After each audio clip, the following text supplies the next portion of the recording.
Hey everyone, happy Wednesday. Hope you are all doing well. Welcome to Myles Dyer Live, where every week I talk with awesome people. I'm so glad that's a thing now, a regular basis.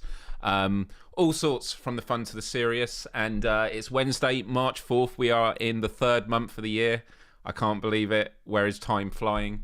And also, I just want to say it's really good to see a live chat. I was just telling Phil and Will, who are waiting in the green room, that last week we had an interesting Q&A session, didn't we? Where the live chat wasn't working on YouTube. I mean, it was, but not for the English. And so you were all asking questions in other languages, which had interesting outcomes.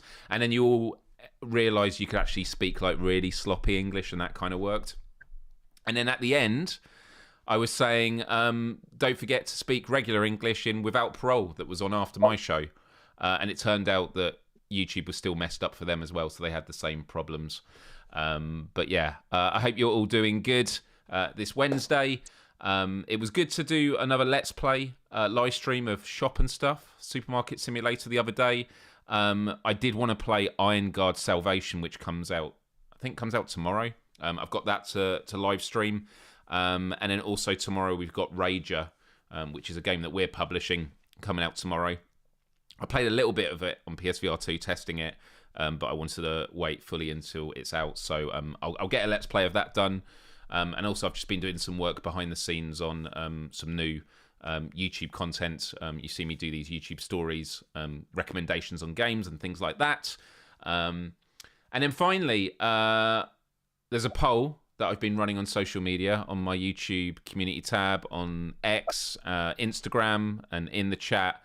And a lot of you have been quite feisty about it, been annoyed that VR is not an option. I was basically saying, what is your ideal horror game settings? Which is headphones, lights off, which is currently winning in the chat at 67%. Headphones, lights on, 7%. Speakers and lights on, or watching someone else play. And some people were saying, not at all is their option because they hate horror, even watching people do it. And some of you were like VR. And VR could be a part of that. You can still play VR. I mean, when I play VR, even on PSVR, where you could do it in the dark because of the lights, I'd still have lights on. The idea of taking a headset off in a horror game and being in pitch black was not my thing. But some of you are saying that you actually do play in the dark on the PSVR 2 headset and you have infrared lights. That sounds way too complicated to me, so do explain that if you know. I just want to give some shout outs to some people in the chat. We got Corey, hello, who's asking, is there PSVR 2 Without Parole tonight? I know it was cancelled on Monday. I don't know. I assume Brian's got it planned, but you'd have to check out over there. Ryan in the chat, wait, where are these awesome people? They're coming up soon. They're waiting very patiently, by the way. And this is always the worst part of the show now, because normally I can just ramble on, but now I have people waiting, and I can see them right now. And they're waiting patiently, and they wonder when they're going to be surprised on camera. But I'm really excited for today's chat because it's going to be all things about horror, which I have very mixed feelings about. I love and hate it.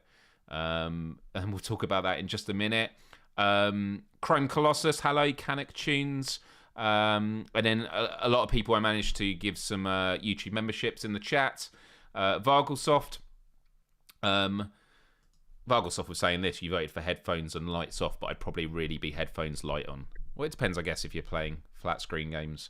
And by the way, the Horror Game Awards, when I was there at the end of last year, when I was just having conversations with people, I used the term flat screen gaming, talking about regular gaming, and people always laugh and go, oh, I never thought of games like that. And it is such a good point, because games are games. VR is a type of game, but it is just the way that we talk in this community. But yeah, lots of great suggestions. I want to hear everyone's thoughts about horror gaming. What is the scariest game you've ever played? Corey did say, for Madison, I cowardly had my wife reading out instructions on how to beat the puzzles. That's fine. That's allowed. I did a bit of research before my second Let's Play, so I didn't get stuck on the bit I was just on. On Cabro, good to see you here. Good to see you here, everyone. Do hit the like button if you haven't already, and if you're new here, do subscribe. I live stream Let's Plays of every single PSVR 2 game and host this every Wednesday. It's not all about VR, not all about gaming, but it is about gaming and horror and a bit of VR today. Today, I'm joined by Will and Phil, who are the founders and creators of the Horror Game Awards. I was aware of it a few years ago, seeing it pop up on my feed. Ash Millman, who has been on this show, God, it's maybe been a couple of years now. It's crazy how time flies. But Ash presents on it, so that's how I sort of discovered it. And then there was the Horror Game Awards. It was an in-person event at the end of last year. And I applied just to attend because I wanted to just go and see what it was going to be like. And then Will and Phil reached out and said, hey, we've actually got a VR Horror Game Award. Would you like to present it? And I was like, fuck yeah. And it was the most amazing time. So without further ado, can we welcome to the show, it's Phil and Will. Oh, I've pressed the wrong button. We've only got. There we go. This is the thing, is I have this button that I press for the guests, but because I've had to do special ones because I've got two of you, we're there. So yeah, welcome guys. Welcome. How's it going? Not bad. I was confused when they popped up as Jamie. But Jamie, yeah. Jamie Felton was on last week, and I hadn't changed it because I was like, I've got this new setup, and I have a button. But actually, I think this is the first time I've had more than one guest join, which is no problem. It's just new stuff to design in that. But, you know, it is what it is. How you guys doing? I'm very good. Very busy. Busy. But it's good to be busy though. It is good to be busy. The horror world is very busy at the moment. I mean, when I think about like the latest thing in the world of horror, it would be probably Iron Lung. Is that right? Iron Lung. I mean, we've had the new Scream movie. We've got a new Scary movie coming out. But like when I think about the real genre stuff, the whole story of Markiplier and Iron Lung has been incredible, right? Oh yeah, to see like a YouTuber content creator create such a wildly important like indie film that's been spread and gone really viral across the world. It's been so great to see. Unfortunately, I've still not seen it. It was out in UK theatres, wasn't it? Was it limited? Yes, Yeah. No, it was quite widespread. When I looked, it was pretty much every major chain had it. But I think they only had it on for maybe up for a week or two. But you could go anywhere. Yeah. I really regretted not being able to see it then. And I did actually watch Markiplier's original Let's Play of it out of curiosity. And I was like, I'm going to watch just a bit of this. And I ended up like, you know, watching most of it. Actually, I did get to the ending and I was like, this is such a cool concept. And obviously, no surprise, I looked at it and went, this would be a good VR game. And someone has made a VR version of it, but being in that concealed environment is really cool. Have you both seen it? Yeah, I haven't had the chance to see it, unfortunately. Yeah. That's cool. And have any of you played it, Iron Lung? I've played it a long time ago. But, yeah. No, it really does honour the game in the film. Does it really? Yeah. And what Mark's added to it and the new lore parts and stuff that he's built around it. He's done such a good job. That's awesome. That's so cool to hear. So for people that don't know what the Horror Game Awards is, which is a bit of a weird thing to say because like it's awards for horror games, but like how did it start? Because I think this I love these kind of stories of like people fall into these things. Like it's an idea. You guys knew each other already? Yes, yeah. So we discussed this quite recently, didn't we, Will, about like the actual kind of point where we first met. And it was because you'd been invited to be a guest on a mutual friend of ours was doing a Family Fortunes show, but with Resident Evil theme. Awesome. So Will would have to put a team together, and that like he reached out, and then on Twitter, like I was one of the people who replied, and that was kind of where we started talking in general. Before that event, and then the actual kind of awards themselves came about. It was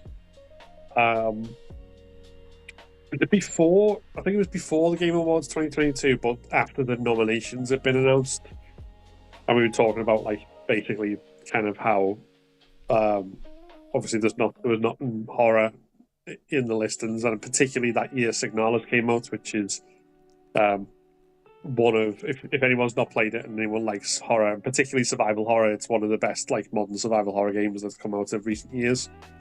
And the year before, Tormented Souls, in a similar vein, come out, and obviously they both being indie games, but also being in like kind of horror, which is still viewed as kind of niche and to the side by a lot of people, flew under the radar. So I said to Will, we should just do our own awards for horror games. And I don't know how serious I was when I first said it, but it somehow became a thing. Yeah, it's one of those things where it's just like, we've got to do it. Like the amount of countless ideas I think we've had and talked about and just never gone forward with it. And then this was just one of those that triggered and said, I could just message a few people that we know mutually in like the Resident Evil space.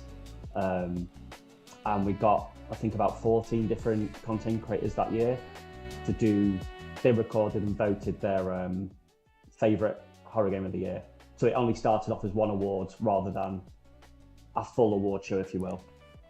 That's it, because people would think horror game of the year, obviously, which it is now. It's like it's one category, but horror, like many of these niches, has so many subgenres. And even I was surprised being at the Horror Game Awards at the end of last year, just how many aspects there are to it. And I mean, it made sense as I was seeing it, but I was just like, just horror is just such a deep genre, and very diverse in terms of styles of games, you know. Yeah. I think on surface level, people would assume it's only realistic looking games because that's what makes things scary. But you have like cozy horror games now. Like I think of Dredge, and I love that game. Like that's a horror game, but it's, it's cozy as well in a very strange way.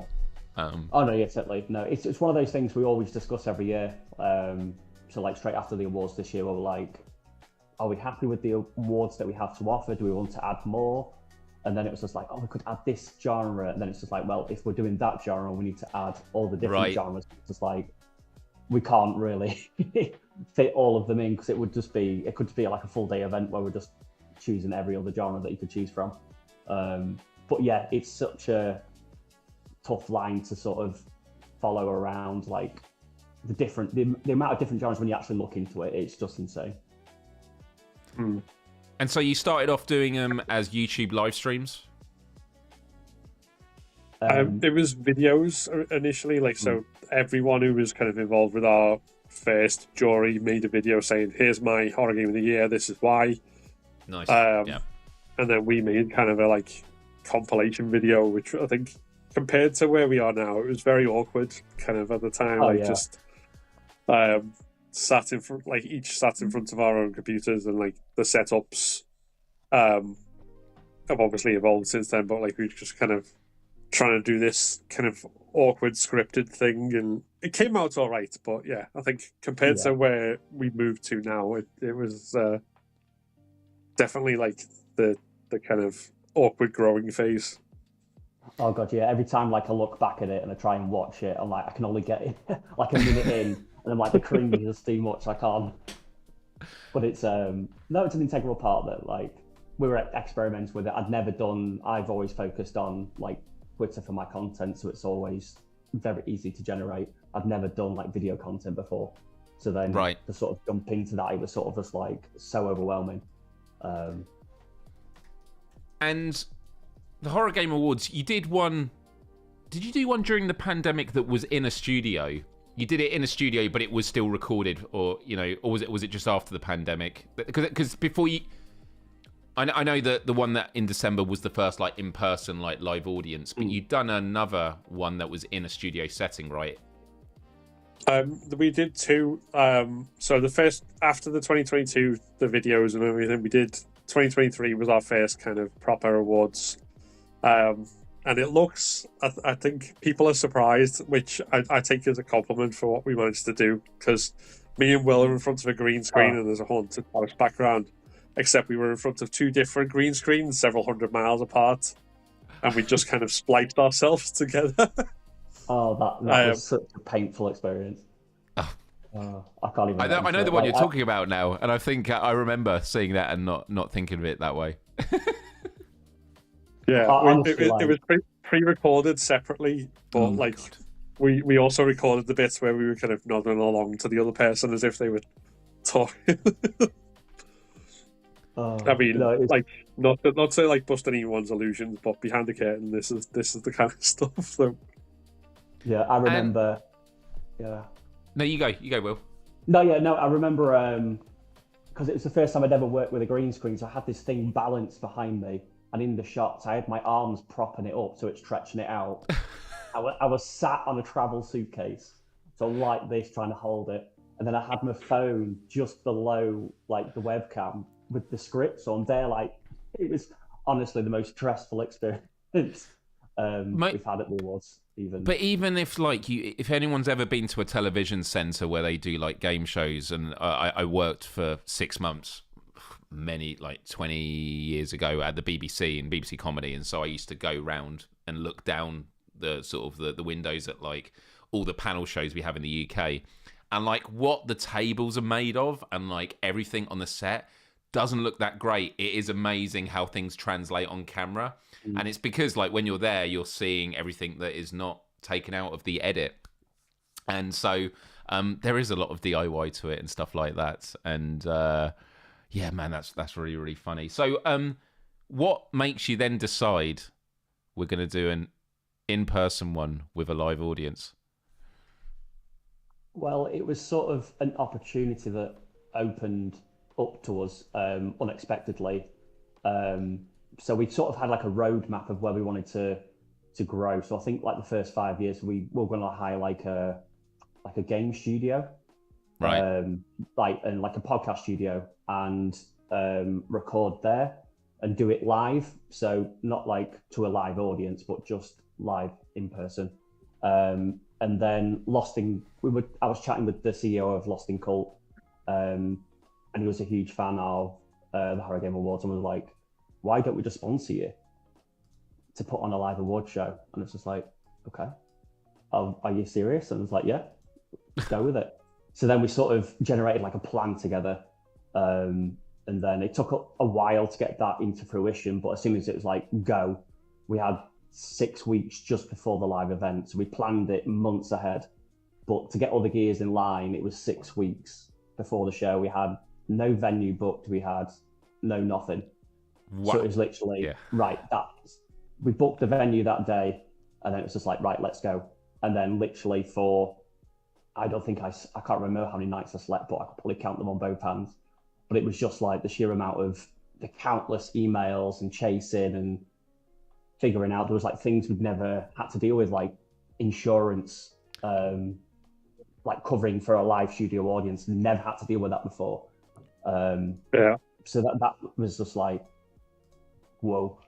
But and then making sure we had tickets for like our guests, keeping the guest list in line, getting the trophies and getting them all painted, which big shout out to my lovely wife Dee, who painted all of those in an extremely short intensive period, as she will.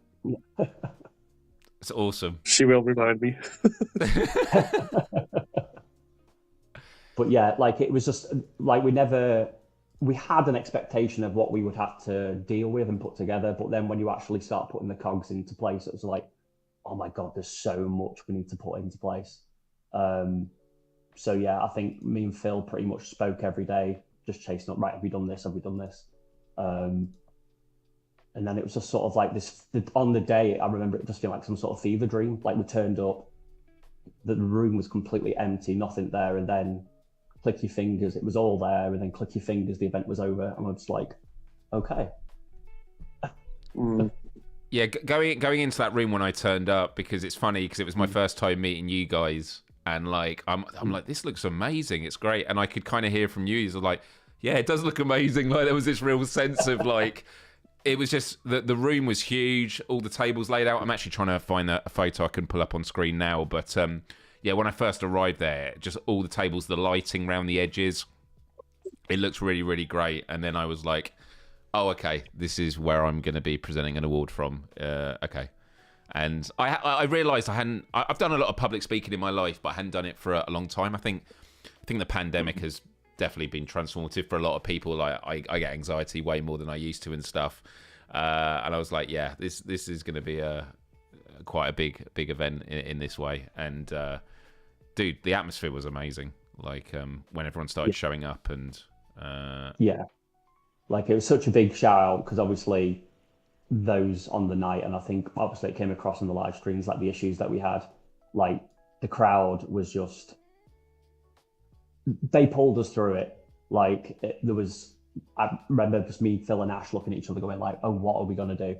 But then obviously the audience were just like coming over towards, they were like, keep on going, you can do it. And then as soon as we properly started it, it was, I never expected it to be so like, so vocal and so loud in that space. It was just, it's a feeling like no other. Yeah, the vibe in that room was amazing, and they were supportive. And thank you, Corey, for just becoming a member. Appreciate it. Yeah, for those that don't know, like what a lot went right on the night, so I will preface it with that. But what went wrong? What was the thing that went wrong on the night? Right. So the major point of it was, I think it was the location, wasn't it, Phil? The technical wiring side of things. Yeah, so our team who were working with the cameras and obviously all the equipment being, 2025, it's all like digital equipment. Everything on the venue side was still analog. And somewhere along the line, there was some switch or something that they did which works differently on analog than it does to digital, like switching a setting up. And it apparently burnt out one of the cables and it just affected on the sound for like the first hour, I think it was in the end, like of the stream. There was just no sound. There was sound in terms of the recording. We did get a live recording, which we were then able to put up as kind of the edited director's cut of the show. But yeah, there was just some level of incompatibility between modern technology and, as Andy put it, one of our guys on the production team, from technology from Chernobyl. Yeah, because on the night it was the sound was breaking out, and we've all done it on live streams. And look, this is a microcosm for this, but like even when I do my Let's Plays, I have in ear. So I have these in, so I have the live chat read out in my ear in a robot voice. And then over it, I have my headphones so I can hear the game audio. And this is a microcosm of it, but sometimes I'll start my Let's Play and my microphone is, for some reason, it's disconnected on the Bluetooth. And I'll have the live chat who are like my producers, who are amazing. And they're like, we can't hear you, we can't hear you. And as soon as I hear that, I'm like, shit, okay, I've got to fix this. And because there's a lag, it takes me all the time I'm trying to fix it. It's just this robot reading all the messages. We can't hear you, can't hear you. And I'm like, oh my God, this is ruined. This is unbelievable. And it's very easy to panic. And as I said, that is a microcosm. And I've definitely had my fair share. I was telling you beforehand that many years ago, I used to do a 24-hour live stream. And the first year we did it in a sort of a proper TV studio. And we were so scrambling till the very last minute that it was like 15 minutes before we go live. I still hadn't even scripted bullet points for myself of what I was going to say for the full 24 hours. I knew kind of what we were going to do. But I kind of at least wanted to give myself a bit of a start. And then we were ready to go. And as soon as we went live, the lights on the stage were not on. So we had a live studio audience that in some ways were more lit than I was on stage. And it was just so awkward. And in your head, you're like, but there's no like... The thing about live, sometimes you can say we're going to reset it, but you can't reset it because even if you could technically reset it, that would mean a new YouTube link that impacts all what you've been sharing with everyone on socials and stuff. And so it's like you just got to dig your heels in and proceed with it. And you guys, you and Ash, did a great job with it. You just had to go on and as you were saying to me beforehand, like you were just like, well, we just got to make this a show for the room, because you always knew that you were going to have a cut afterwards. My question in my mind was, is this a capture issue, which surely it isn't, or is it a broadcast issue? Because sometimes you're just capturing what the broadcast is. But fortunately, you did have the audio captured locally, so you were able to, on IGN, it was live streaming, but afterwards you were able to upload a director's cut, which turned out really, really, really good. No, we were so thankful for the production team because it was something that we even hadn't discussed and wasn't even on our radar. But then when he said straight after the show, it's like, we have it all recorded on site. And I'm like, oh my God, you saved it. But I can just remember when it was all kicking off and we went up to the production space up above and spoke to the team. I remember Andy just looking and went, it's fine, don't worry, just get on and do it. Yeah. And then in the end, you can tell from that director's cut, like, just what a great evening it was. Yeah, and unfortunately, I tried to help out when I came on, and we just heard in the live chat that the sound was working again, and it was a funny clip that I did share, but it was just a complete like relatable experience because people were saying like because I came out there and I just said what it is, which is productions are really difficult. And I said, but fortunately, the live chat has said they can now hear us. And then literally, as I go into the next line, the sound cuts out again, and it was just like it was very poetic. But that's just the way it goes sometimes. And yeah, I mean, overall, like the event in the room, the atmosphere was amazing, and obviously there are lessons to be learned for next year. So I guess that comes down to probably the venue, then, isn't it? I mean, the venue was nice. But like, if the technology is like that way, and that's the limitations. To be honest, it's not easy to do, but it's an easy problem to identify and fix, right? No, totally. It was because we set up that entire show on the day. Sorry, just Ryan in the chat saying, "Can anyone else not hear Myles now?" Yeah, evil. There's some things in life you don't joke about. Carry on, Will. Sorry. Oh no, it's fine. No. So it was a huge, like, we couldn't get the venue for the day before, so we couldn't set everything up. So that was a big thing going into this year. It was like, right, we get it for 2 days, fully set up everything up, so literally we can turn up on the next day and just literally press go. So, but no, we have learned so much, and the amount of feedback that we've got has been superb, and we've taken so much of it into consideration. So the team's already met up already, and we've already working on all the improvements. So yeah, next year should be so much better. That's awesome. Awesome. So when it comes to horror, guys, what are your personal favorite horror titles, whether it's in gaming or in movies or shows or anything like that? I know Resident Evil is going to be something uttered by one of you. I just have a little inkling about that. Yeah. No, well, I mean, funny you should say that, since I've came on, spent the last 7 hours playing the new Resident Evil on Insanity difficulty. So Insanity difficulty. Did they? Because I know, like, it was Madhouse was the difficulty, wasn't it, on Resident Evil 7? Do they change the name of the hardest difficulty depending on the game, or is it? I don't know if it's standardized. I don't know, but they change it. I mean, they generally have like a hardcore difficulty as well, but like then RE7 had Madhouse, Village had Village of Shadows, RE3 Remake had Inferno, and then I think RE4's remake was Professional.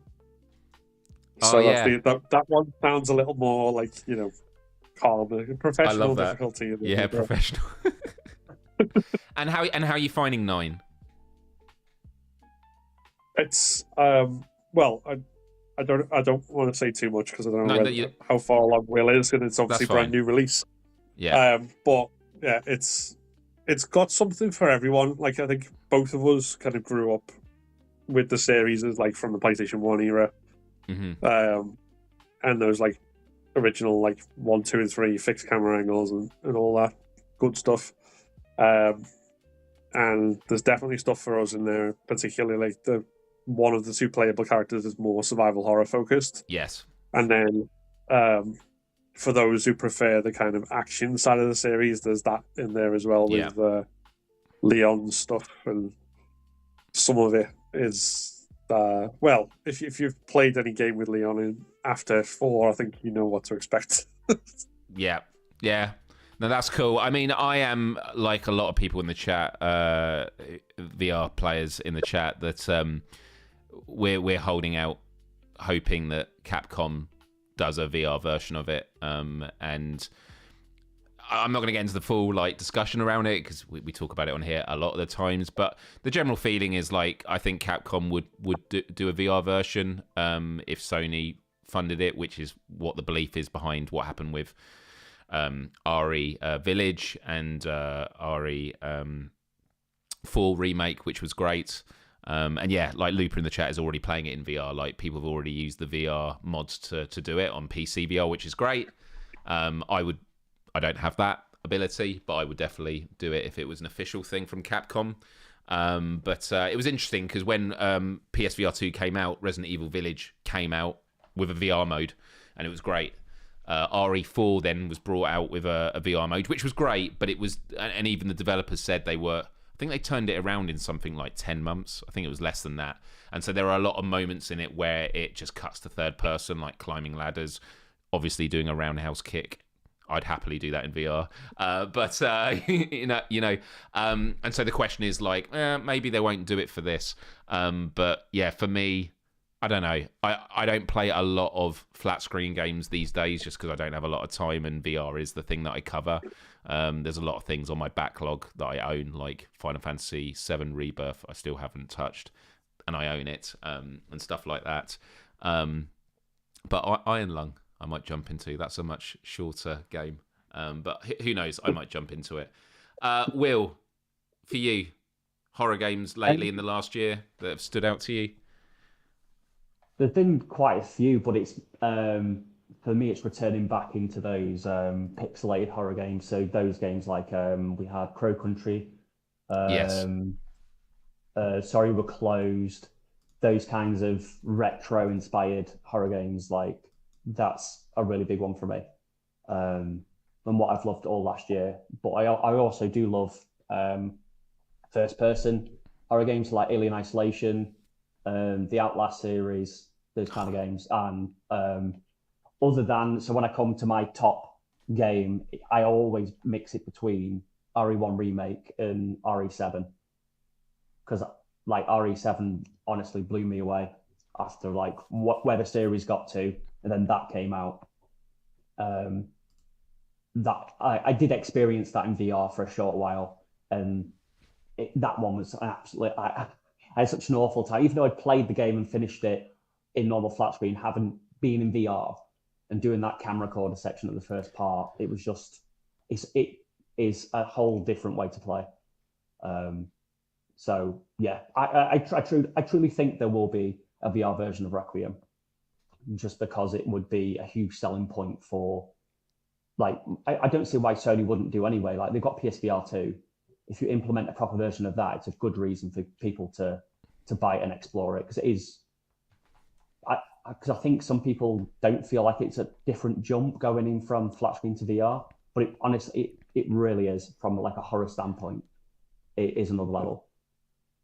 The only thing I'll say is, although you can choose between first and third person in Requiem, when you're in first person, it still does like the Leon's kind of kill animations in third person. Oh, does it? Yeah. So that problem that you said about RE4 VR, you probably see the same thing. That's it. That's interesting that it does that even on the flat screen one. But it kind of makes sense on it. Yeah, you were talking about Outlast. The Outlast games I've actually never played. I've always wanted to.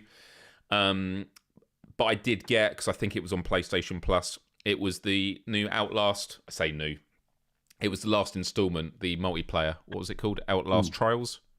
Yeah. Yeah. And I started playing the tutorial, and it made me feel a bit motion sick because I play so much VR these days. Playing a first-person game in a square, like a screen in front of you, and like having borders when I feel like I should be able to see around me. It was a really weird feeling to have. But yeah, RE7, the way that you explained it, Will, and sort of paused like aghast at it really is that camcorder scene at the beginning is one of the most, like, it's just unbelievable how scary that is. And the ladder, I won't say that. And more than that, but Yeah, and especially for a PSVR headset, like we want that version to come across. But I know that when Resident Evil Village had a DLC they were promoting, Capcom were talking about the RE engine and how it allows them to very easily switch between third and first person with the games they build, which clearly has happened now with Requiem. And although it does take more than just putting it from flat screen to VR, you have to do optimizations and that. Yeah, I do think the jump between them is less than less, and you only need to see what fans have done within a day of it coming out on PC and doing a janky but completely workable version on it. So, yeah. That's cool. And then on the movie front, any good horror movies in the last year? I mean, in the last year for me, the one horror movie I saw that I loved was Weapons, and I know not everyone was positive about it, but I had a good time with it. Yeah, I still haven't seen Weapons. Yeah. I'm quite behind in the, like the last horror movie that I watched. Recent one was Evil Dead Rise. Nice, which was really good, to be fair. Yeah. I hadn't seen yet. But yeah, I am probably a lot more behind than Will, I think, in terms of like more recent releases. Yeah, no, we quite often go to the cinema, so we quite often catch most of the horror films that are coming up. But I think my most excited one for this year so far has to be Bone Temple, 28 years later. Like, dude, 28 days. Yeah. Yeah, no, you keep going. I was just going to say I need to watch a lot. I need to watch a lot of them. I mean, I watched a bit of 28 Days Later when it first came out, and I think I just wasn't in the mood. I never got it to the end, which I know is probably like heresy to say out loud. But I need to go back, and I know that you don't have to have watched them to like see these new ones, but I kind of want to watch them all again. But yeah, as a two-parter, right? So the one that you just mentioned was the second part, right? Part of it. Yes. And so in your mind, it sticks the landing, like. Yeah, honestly, like the 28 years later from last year, I wasn't a huge fan of. It was tonally, there was quite a bit of a shift, but once I watched it and then took time to think about it, you can kind of see the commonality between the first one. But it was especially the ending of that film, it was such a shock. And it's like, what am I watching here? But then it makes complete sense once you've watched the second one. You're like, okay, now I know why. That was like that at the end. I won't go into spoilers or anything like that, but yeah, the second one does stick the fall, and the ending of that film lines up the last of the new, like, this trilogy, and it's sort of full circle. I won't go into too much, but 28 Days Later, the original film, is my like favorite film of all time. Wow! It was, and one of my most it was one of those first zombie films that I watched, seeing the running zombies. Yes, like zombies have been quite static and quite slow, stumbling, but this was like that, and Dawn of the Dead remake. They were the ones that really launched into like my horror film fascination, with running zombies and the whole fear side of it that way. But yeah, I would definitely recommend going back to 28 Days Later and watching that all the way through. But yeah, no, that's what I've enjoyed most this year. What are your earliest memories of being scared? I know that's a really, really tough question. I mean, I can go in with a few examples while you guys have a bit of a think, and I was just thinking about it during the show. Well, one of them, I was at a firework display for bonfire night, as we do over here in the UK, because there's nothing weird about watching an effigy of someone being burnt and taking your kids to see it. But my memory was, we were like waiting to get into I guess it was a school or something, and there was this little bridge we were at, and there were some people in front of us in the line, and they turned around and one of them wore a mask. And I can't remember exactly, I just remember being absolutely petrified. It was like a goblin mask, and I literally burst into tears. And my dad was like, no, it's all right, it's just a mask. But I still have that sort of traumatic memory. And then in terms of like movies, a movie that scared the shit out of me as a kid, Ghostbusters 2. That painting that was going after the baby and stuff like that. What was his name? Vigor. Oh man, I'm gonna have to look it up. Mate, I just on that, like, I was thinking of two. I had two completely separate things like that I was going to talk about, but you just triggered a memory where I was at a friend's house watching that, and the scene where the baby starts crawling along like the edge, Yes. I got like really upset and like really worried for it, and I ran back home. It was like to tell me mum, like, I'm really worried about the baby. Oh man, yeah, Vigo, the Carpathian. Carpathian. Yeah. There we go. Oh my god, that scene as well. Yeah. Oh my god. Yeah, I completely forgot about that till you mentioned the film, and I was like, oh, that happened to me. There we go. Super scary. Any other early horror memories? I think for me it would be my cousin is a few years older than me. So when the original Resident Evil came out, he rented it from a local shop, and I stayed up with him while we played it.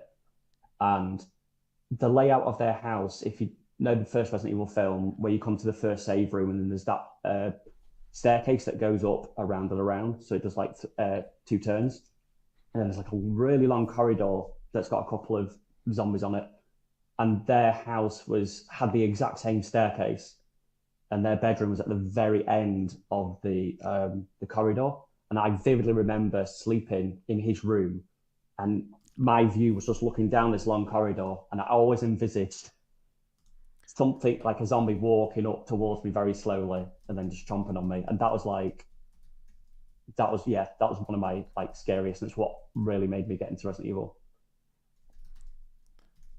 I'm just searching something that scared the shit out of me as a kid. I mean, people always talk about the was it the video of the car, and you just keep watching it, and then a zombie it was the jump scare. It was the famous jump scare thing. That wasn't the one. There was one that got me.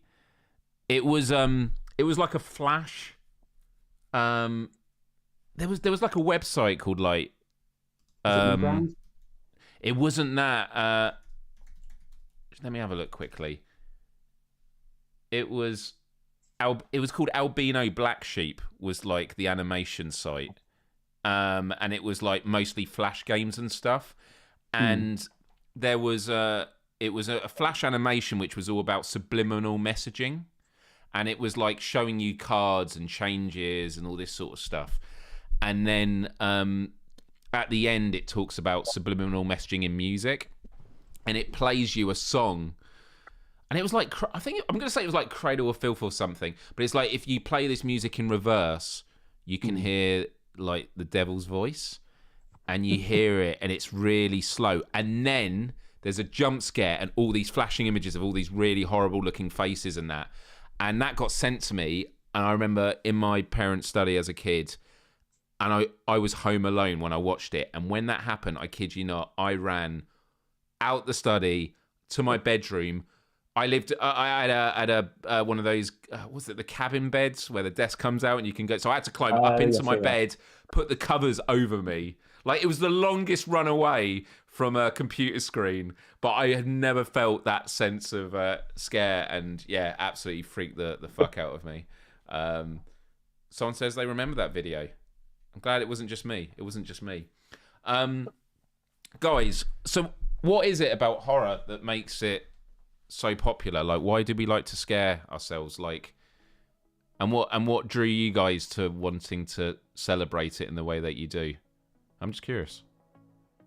I think there's probably like so much more that could be said about the psychology of it and all that sort of stuff, but I think like there's some catharsis of some sort from like this sense of being scared, and I think it works differently in different mediums as well, because like I know plenty of people who like watch my streams where I play horror games, and they'll say they can happily watch horror movies, but they can never play a horror game because it's too scary, because it's like you actually in control of it.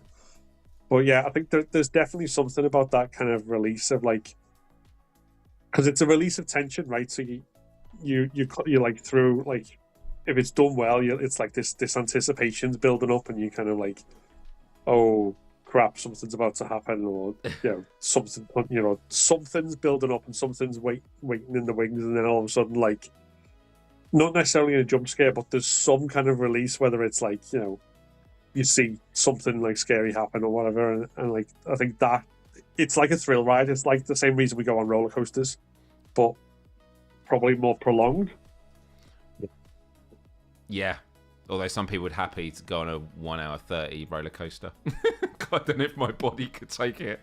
Do you know what? Oh my god.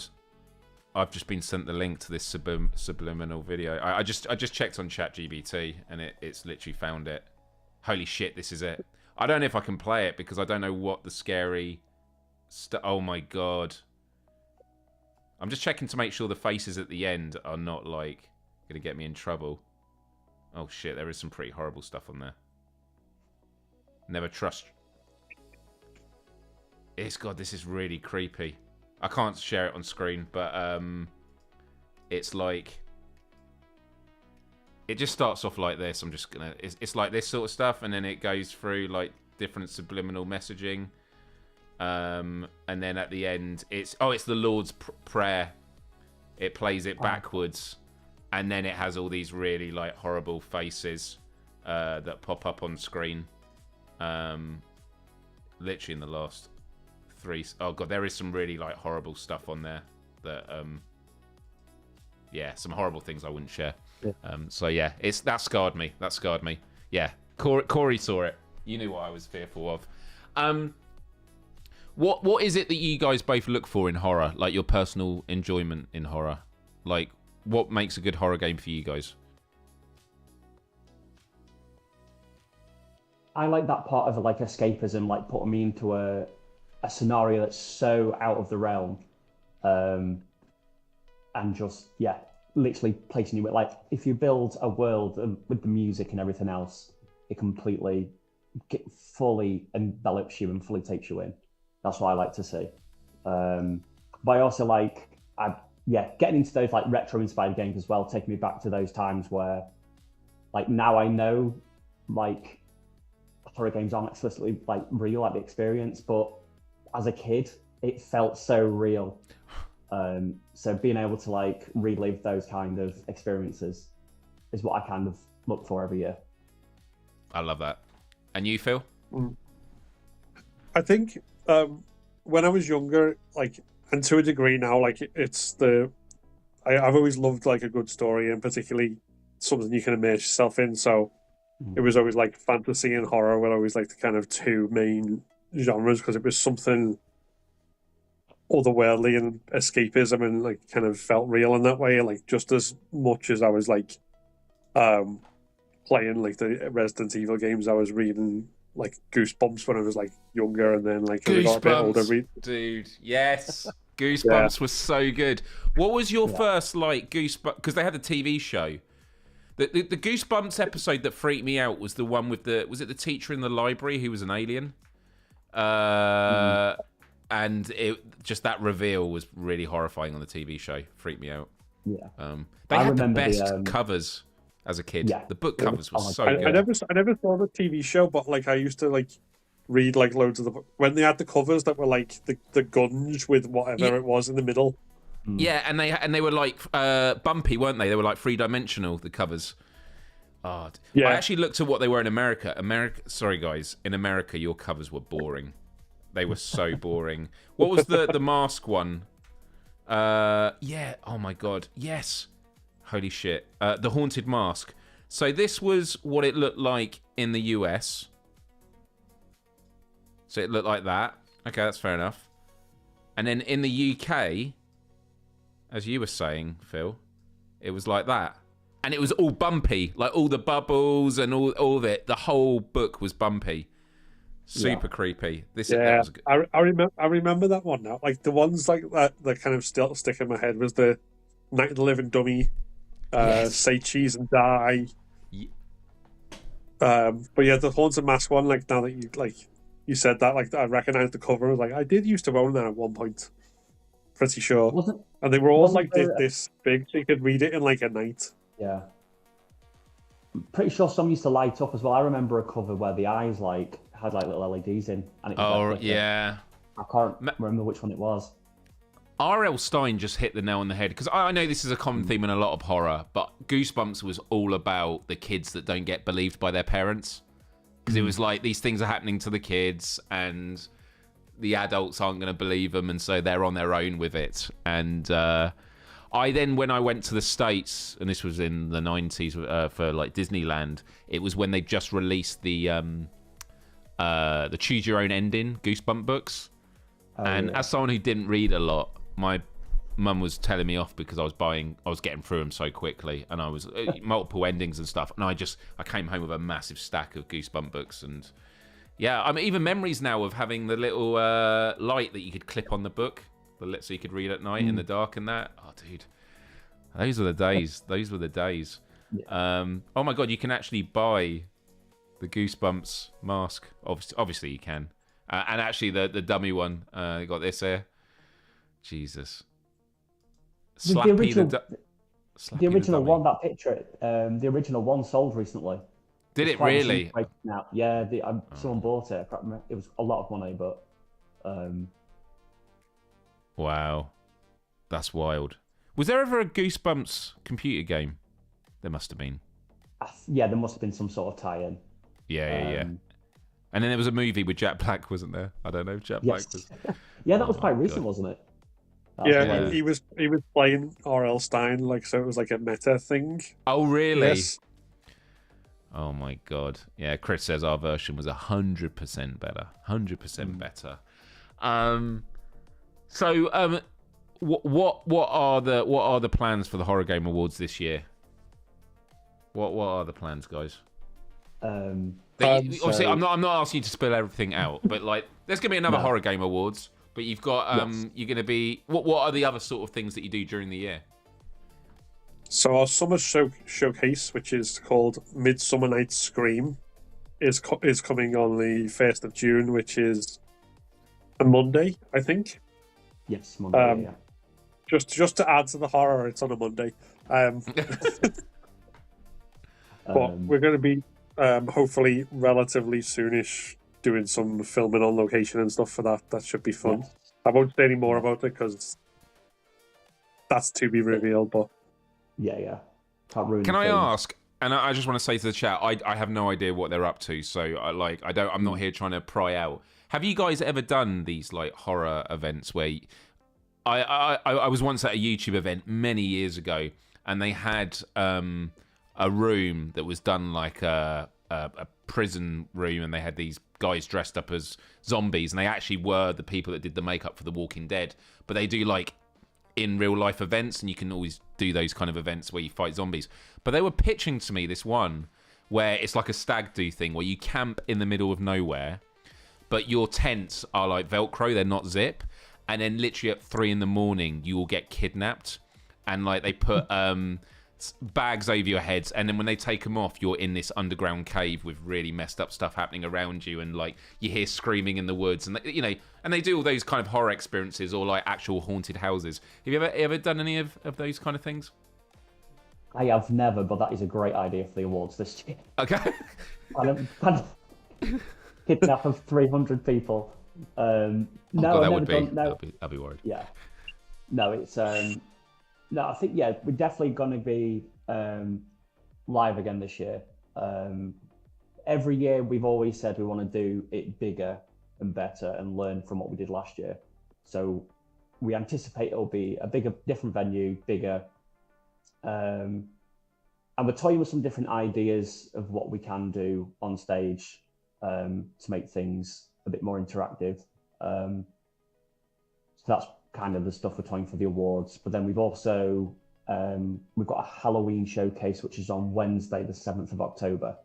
So that's kind of our big show before the awards, because obviously it's horror. It's the horror month of the year. You've got to go big. So we're currently inviting their developers and publishers to get involved. Our summer showcase is pretty much filled up now, but yeah, there's some people that we've been in touch with and we're talking to that like we never envisaged we'd talk to. Really? So it's like, yeah, it's gotten to that point where we were always chasing with emails, chase anyone that we can think of, and never hearing back. But now there's people like, oh, you've sent your pitch deck to a company that we know. We've sent it. Is that okay? And it's just like they're coming to us now, and that's probably the big change from the live award show. Now that people have seen we've done that, they're like, oh, okay, let's work together. And yeah, some of the stuff that we hopefully will be touch wood, fingers crossed, is again, it'll be the biggest things that we've ever done. So. This is it, man. Like when you do stuff, it is always a stepping stone for a future you're not quite planning for, because obviously you're looking at, we just need to do this, and I think that it is going to roll in a good direction that way. I definitely recommend Brian Paul, who does without PSVR, without Pro. He is a massive horror fan, way bigger than me. I'm just a scaredy cat when it comes to it. But I mean, I'll happily get you in touch with him and stuff. But like, he'd be good to have involved in some way. Because he's a massive horror fan, can deal with horror games way better than me, and I think he'd be someone good to be involved. And I think that's what happens with these things. It becomes a gravitational pull. And we were joking at the start when I pressed the wrong button and I had Phil above the name Jamie. Well, Jamie Feltham, he actually runs the VR game showcase, and he used to work at Upload VR and decided, I want to just do something on my own. Are we going to give it a go? And he's been doing it for a few years now, and I can just see it with him. I can see it with what you guys are doing. It's like you're building the momentum, and you're giving a niche, like a strong community, a channel where they feel like this is our celebration.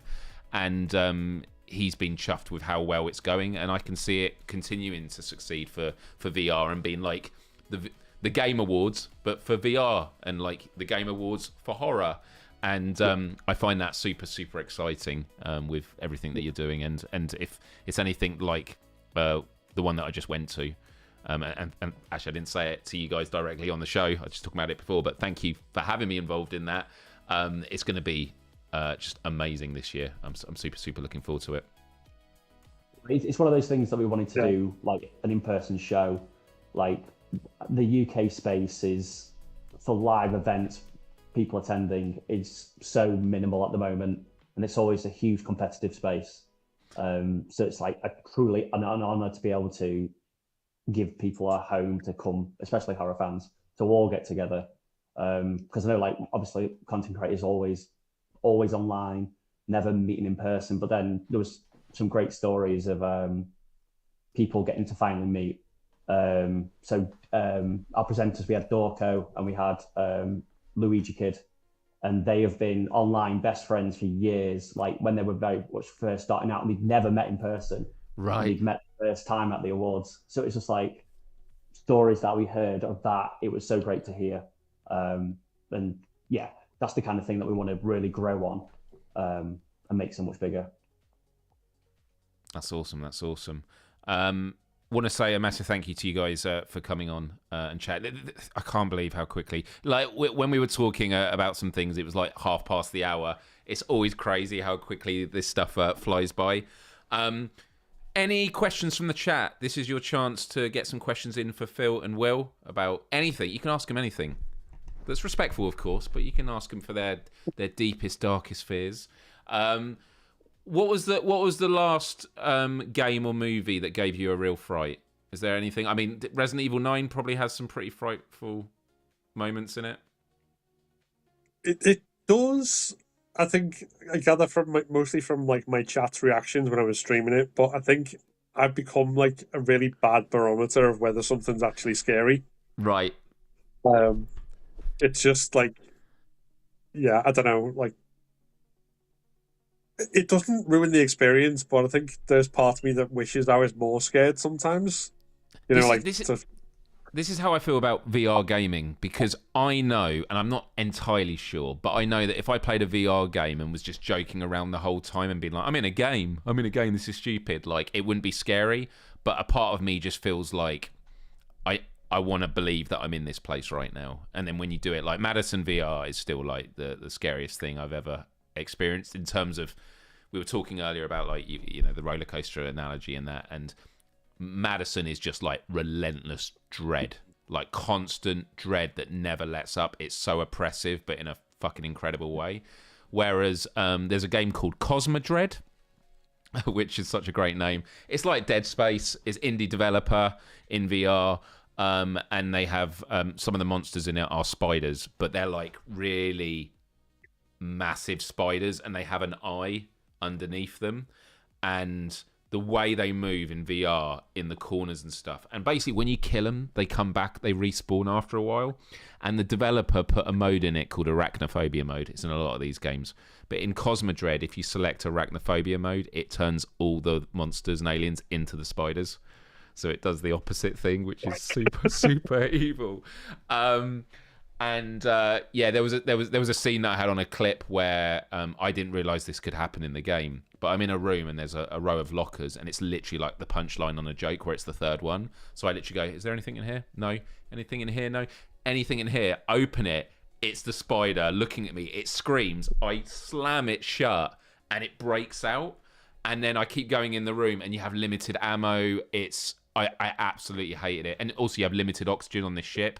So the whole game is about the ship's breaking out and you're trying to restart it. And yeah, that for me is like, that's the different type of horror. Like Madison, I could go back and play, even though I'm going to really struggle with it. But Cosmodread, I literally kind of just waited around and didn't go back to it. So Cosmodread, just some things beneath the surface, like spiders and that. Anything in your personal space, nuh-uh. Will, what about you? I think Requiem does have some, especially when you're playing as Grace. Yes. Just with the way that if you're not looking, certain zombies like sort of obviously grab you, and when you're not expecting it, if say it's around a corner or from a different angle and you don't see it, I find that quite. I'm like, oh crap, trying to get them shaken off and whatnot. So I think it for me, it does have some scary moments for me. Yeah, I think I lean more towards the kind of gameplay scares now, in the sense of like those like kind of shocking moments and the design of the monsters and all that stuff's like really cool. But like I've playing it like on the harder difficulty where you're like, oh crap, I'm gonna die because I've played this part really badly. I haven't planned. I've not got enough resources. I can't kill this thing or whatever else, and that kind of tension, I think, gets me a lot more nowadays. Not to say that it doesn't, like, in general, like, but yeah, there's a desensitization that happens the more you play stuff. And it's once you learn the gameplay mechanics, isn't it? Like, because you're basically learning like monsters once you know how they behave. I know this is the cliche. You're scared of the unknown and the unpredictability. It's why spiders I struggle with, because of the way they move. You don't know when they're going to start moving and when they're going to stop. Resident Evil 2, the remake, amazing. But I'd never seen the Mr. X stuff. That kind of stuff in VR, I would really struggle with. Like, and I've played some games where you've got a constantly. I can't remember what the term is, but it's like the stalker that's just constantly relentless. You can't kill him. You know, that kind of stuff I would really struggle with, because there is kind of the unpredictability there. The game cat in a VR hat says the scariest animal is a hungry goat at a petting farm. There we go. You seem like you're speaking from experience. I hope you're doing all right. Cool. All right, guys. Well, we are going to wrap it up there. What's the kitty's name, Will? Sanka. Say that again. Sanka. Sanka from Cool Runnings. Cool Runnings. Yeah. Amazing. God, Cool Runnings are so good. Yeah. And yeah, in Madison, when you're using the camera, the anticipation of the flash. Yeah, no, absolutely. Cool. Well, something else we like to do on this show, everyone, and I still haven't got it set up. I mean, even if I did have it set up for the guest screen, I wouldn't for this one, because this was a special occasion with two of you, is I do something called Vitamin G every week, where we take a moment just to think about something that we are grateful for in life. It could be a person, could be a thing, could be a place. Yes, guys, I'm going to be putting you on the spot to share something you're grateful for, but we also encourage people in the chat to do it as well. But also, you can just keep it to yourself. You don't have to share it. Just thinking about it is good for you. Do any of you guys want to go first with a Vitamin G? It can be something. It can be literally about, like, I had an amazing sandwich today. I mean, it could be that. I mean, that's good to be grateful for. What are we going for, guys? Well, I work in primary education. That's my day in, day out job. And we work in a special needs provision. And at the moment, we've got a few children who are really struggling at the moment. So I'm really thankful for the team that we have around us. That we're also supportive, and when things go wrong, we always jump in and help each other out. So yeah, we couldn't do it without the team. So I'm really thankful for them. That's a lovely one. Phil? I'm going to be really soppy and say that I'm grateful for my wife. Not like huge not points. just kind of like not the general kind of like, stuff that she knows already, but I mean specifically doing this stuff and like content creation and the Horror Game Awards and everything else, and like all the opportunities that we've had and how kind of sudden in a really good way it's all been that we've grown. Having someone in my corner who's like absolutely like 100% supportive and like cheering me on and saying you could do this, rather than being like, oh, why are you spending the time on this, and like that kind of thing. Making someone who's being positive and supportive is just always good to have, especially if you have those moments of doubt where you're like, I don't know if we can do this, or I don't know if I can pull this off, or I don't know if I've made this thing is any good. And they go, no, you've done a really good thing. You're doing really good things. Keep at it. Yeah, there we go. That's me. That's not soppy at all. That's really good. And I mean, all the stuff at the Horror Game Awards and the support that I was seeing was just absolutely amazing there. And you're right. Sometimes just having people there with you, supporting you, especially when you're up against it, is super important. A lot of cool stuff coming in from the chat I'm going to read in a moment. And Will, man, that line of work, like, massive love and respect for that. Like, yeah. That's incredible. Kalanika says in the chat, for many years, PCS Union, who helped several times when I needed it at work. Game Cat phone answer. This is it. It can be simple. Miso soup. I have to say, miso soup is so banging. Like, it's such a good comfort thing. I mean, okay, my vitamin G is going to go for green tea with honey and a dash of lemon. Whenever I have friends that are feeling unwell, I'm always like, just do green tea with honey and a dash of lemon. I don't know. I always knew green tea was good, but the honey, I don't know what it is. I don't know what's magical about honey. Maybe my vitamin G is for honey. Like, when you have a sore throat, honey sorts it out. I need to find out what the science is behind it, because it's magical. It's magical. Canet Tunes says, I'm grateful for. Canet Tunes loves Mr. Blobby. And Canuck Tunes is from Canada, obviously, from the name. But Canuck Tunes, did Mr. Blobby actually make it out? Oh, guys, do you know about the Mr. Blobby abandoned theme park? I have been there. No way. I grew up very close to that, so we always used to go. Oh, my God. So, yeah, I have a strong connection to that. You have a strong... That is amazing. I mean, someone actually made a video where they went there and then they got, like, there was a jump scare where Mr. Blobby actually... But this is it. This is a thing of nightmares. Yeah. Absolutely. Oh, yeah. Tell me about it. There. Oh, God. Is it is it closed off or what? Like... Oh, yeah, it closed down. So, but I mean, is it closed off or can anyone just go there? No, it was closed off. It was sort of like a fenced off fair almost. It felt very much like a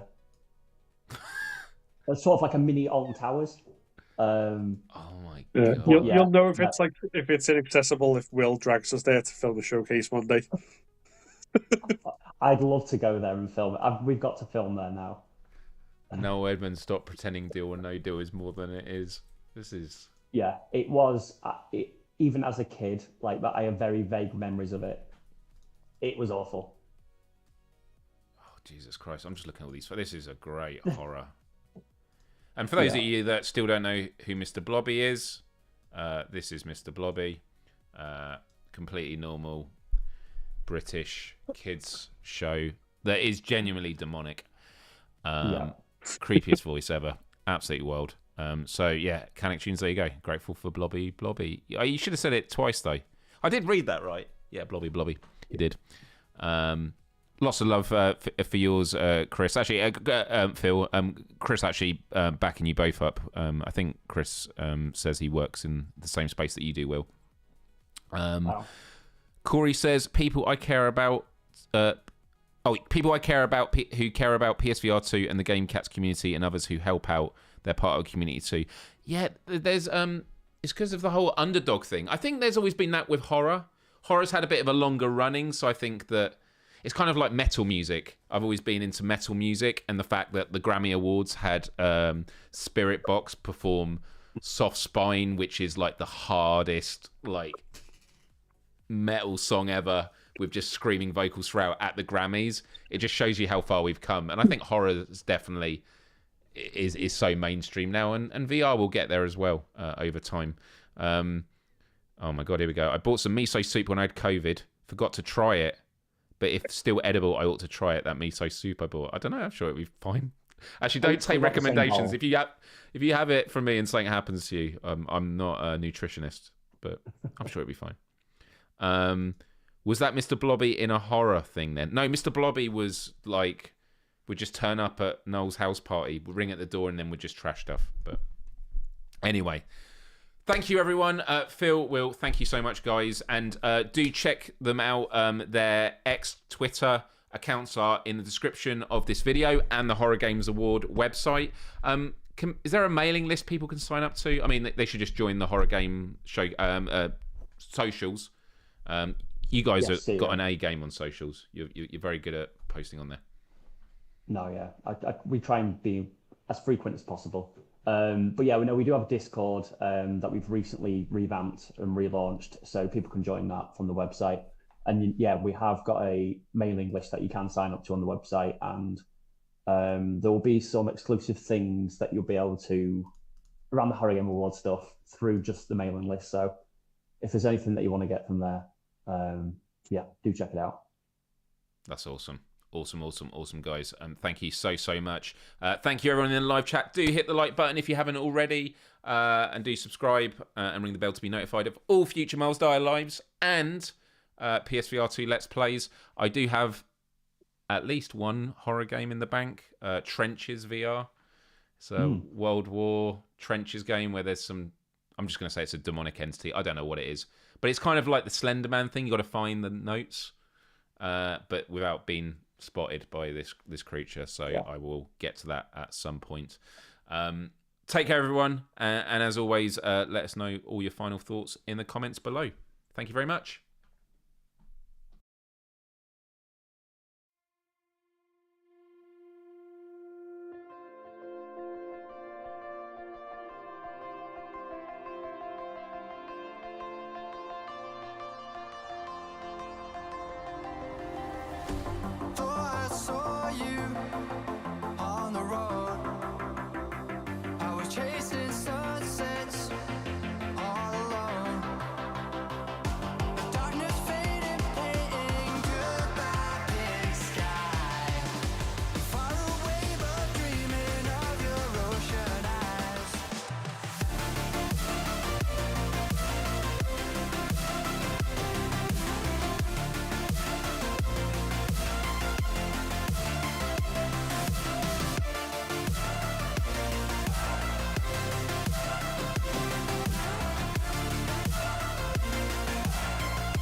I was making sure I was not pressing the button where Phil is Jamie again.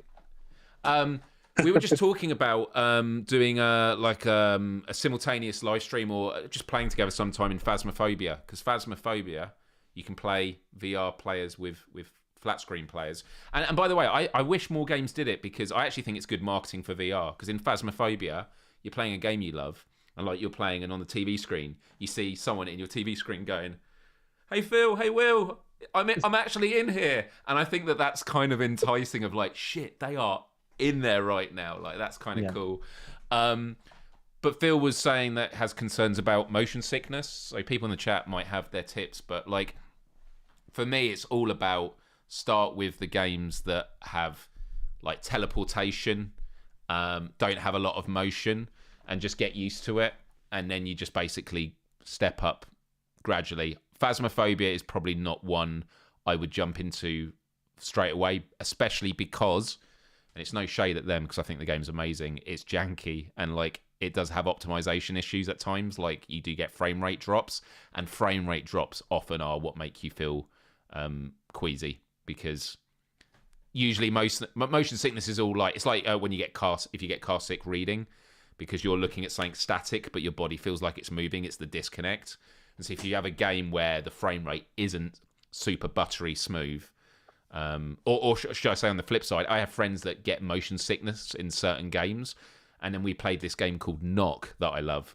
It's like Rocket League but with bow and arrows, and so you're racing around this massive course, but the frame rate is so high and smooth, they don't feel motion sickness. It feels completely clear. So vignettes, Agrimony is saying in the chat, which is when you move, it sort of vignettes the edges, so your peripheral vision isn't, because sometimes peripheral vision can help with it. So yeah. Will, you done a lot of VR, yeah? Or a little bit? I've had my brother-in-law, he has VR, and yeah, we played through Resident Evil 7 with it, and yeah, I did not think it would be that much different, but being able to like fully 360 in the space is just another.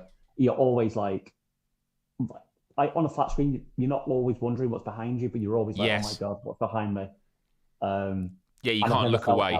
Yeah, because you're literally going to be looking the other side of the corridor. I mean, when I was playing Resident Evil 7, I was live streaming it. I was in the laundry safe room, and I kept pushing the door so it opens and running away, and I was just absolutely terrified. Kalanika said, "I'm a bit contradictory, as buttery smooth is a texture that can make me feel a bit sickly." Chrome Colossus says, "Screw that, go with whatever looks interesting, use the most dynamic settings, and take short mindful sessions until you acclimate. Never ever push through." Yeah, never push through. Some people often, I've never done this, but they say having a fan on, some air circulation can help as well. But yeah, Phil, if you ever have access to a VR headset, I'll give you some recommendations stuff. So yeah, or someone else said Red Matter 2 is 120 hertz and can throw you. Okay. So yeah, it is about finding what works for you. But yeah, I think Phasmophobia is something you'd want to work up to. But that'd be cool. Any final thoughts, guys, before we go for real? It's been really fun chatting. Where does the time go? It really does. It's absolutely flown by. Thank you, chat. Take care of yourselves and enjoy Without Parole that starts at the top of the hour. I'm going back to work. Bye-bye.